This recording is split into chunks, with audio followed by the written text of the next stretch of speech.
Hello everyone, thanks for dropping by. In case you didn't know, that's the new Ferrari 295, and I've seen guys that age who's a bit older than me driving them on videos like Supercars on the Streets and Exotic Car Spotters. So if I had that kind of money, I'd probably buy one of those myself, but I wouldn't have that one in that colour, as I'm not keen on blue in that kind of car. Anyway, those of you who've been seeing the wedding industry in America, you will notice that last year was sort of a boom year for it. So looking around, I found this. As you can see, it's CNBC, and as you can read, the wedding boom is winding down, but inflation is still driving up the cost. To say I do. Now, this was done on the 21st of February this year.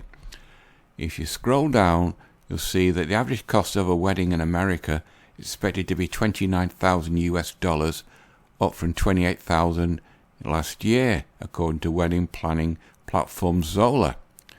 Now, they found that 77% of the prices are rising right across the board for weddings because of inflation.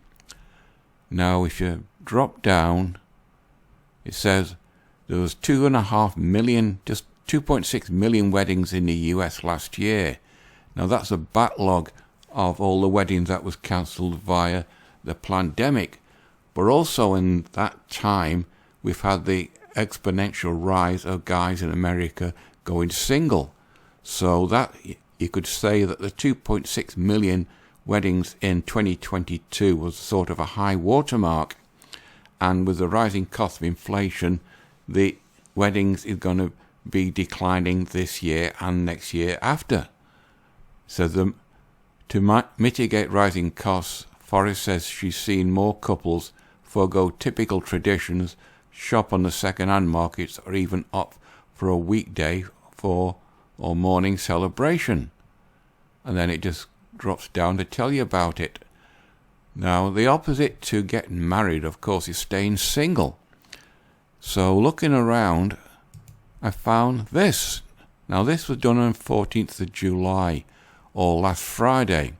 Now, this is a woman's site, which is surprisingly given the title. As you can see, it's 15 surprising benefits of being a single man. And I'll get rid of that.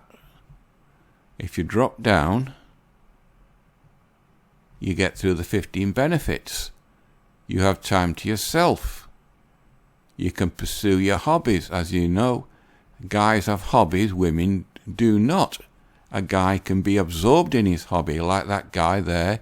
He's into painting. He'd probably do it for 2-3 hours, and he just doesn't notice the time passing. And you have more savings. Well, that's obvious, because guys don't need as much as what women do, and the money that you spend isn't. You can get by with very little. I don't spend much myself, so I can attest to that. The best thing about being single is that you can enjoy financial security and don't have to spend more on expensive dinner dates at the finest restaurant, which means you have more money in your wallet and a better bank account to spend on yourself. You can imagine everything you could do with those savings if you had an influx of money and no regular dates. One of the benefits of being a single man is that it can engage you to be more frugal and financially self-sufficient. As you know, more women in America are debt-laden than there is guys debt-laden. Moving on, you don't have to worry about your appearance. When your relationship, your girlfriend may expect you to dress and carry yourself in a certain way. If you're on your own and you're not really bothered. That was because of World War I and the Germans. His real surname is Saxe-Coburg-Gotha, not Windsor. Anyway, and you have fewer responsibilities. Being in a relationship is a great feeling. It comes with certain responsibilities, all of them. Most of them are hers. You have to meet your partner's needs and devote more time and energy to your girlfriend, her friends, and her family, being single allows you to freedom of self-governance. In other words, this is a sort of half-hearted nod towards being a MGTOW.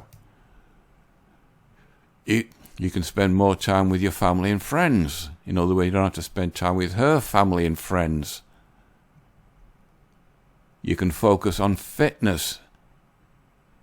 In other words, if you want to stay in shape, you can devote more time to the gym. You can flirt with anyone, which is true. If she turns you down, so she turns you down. You just go on to the next one. You're no responsibility. You're a free agent. You don't have to remember important dates like the wedding dates, anniversary dates, and various occasions for families that she might want you to remember. You can be yourself. The best thing about being single is that you can be yourself without pretending to be someone else. You have the choice of living on your terms rather than the terms that are expected of you. In other words, she expects you to be like what she expects to be and on her agenda, not yours.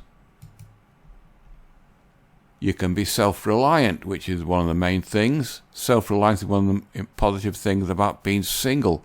It teaches you to deal with problems and challenges independently. The guys are used to being that. I don't know why this website's playing up.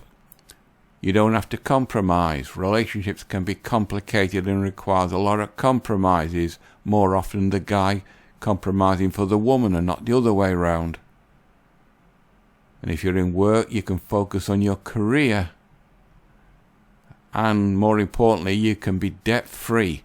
As you all know, a lot of these women in America, they come out of college up to their ears in debt and they expect the guy to pay for it. That's why they want to get hitched up with a walk-in ATM, where as soon as the debt's paid off, they bugger off and monkey branch to somebody else.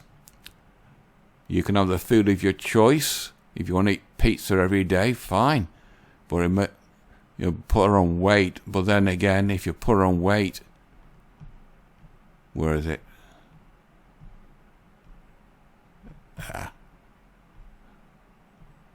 There. If you put on weight, you can go to the gym and focus on your fitness.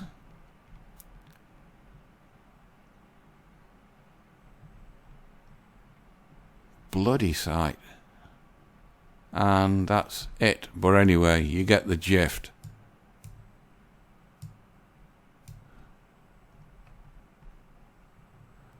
The 15 benefits of being a single man.